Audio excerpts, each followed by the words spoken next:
پچھلی حکومت کے اقدامات اور اس حکومت کو بڑا کمپیئر کیا جا رہا ہے، آپ کس طرح دیکھ رہے ہیں ان کے اقدامات کو؟ پچھلی حکومت اور اس حکومت میں ایک فرق ہے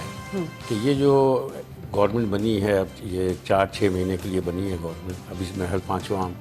تیسرا یا چوتھا مہینہ چل رہا ہے اس کا، نگراں حکومت جس کو ہم کہتے ہیں جی، اور اس سے پہلے پی ڈی ایم کی حکومت تھی، اور پی ڈی ایم کی حکومت تو پورا اپنے ٹینیور کے اندر ہی کوشش کرتی رہی آئی ایم ایف کے پروگرام کو بحال کرنے کے لیے، جیسا آپ نے بتایا کہ پروگرام تو بحال نہ ہو سکا، لیکن ایک 9 مہینے کا ایک پروگرام اس کو انہوں نے اپروو کروایا، جس کی پہلا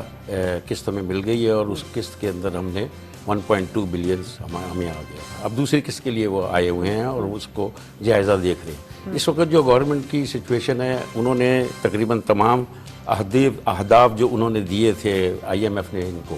بجلی میں، گیس میں، اور اس کے علاوہ جو گردشی قرضے تھے، ان چیزوں پر انہوں نے قابو پا لیا ہوا ہے، اور جو محصولات ہیں وہ ہمارے قرضے جو ہم حکومت نے بینکوں سے لینے کا ہے 41 ارب، وہ انہوں نے زیادہ محصولات لی ہیں 66 ارب کے قریب، تو وہاں پہ یہ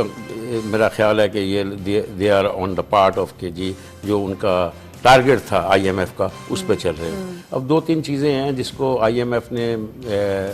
ٹارگٹ کیا ہوا ہے، جو ہماری بیرونی فائنینسنگ ہے اس پہ وہ ذرا سا مطمئن نہیں ہے، جس پہ یہ کہتے ہیں ہمارے فائنانس منسٹر کہ ہم اس میں مطمئن کر دیں گے اس کو، اور دوسرا ان کو جو اس پر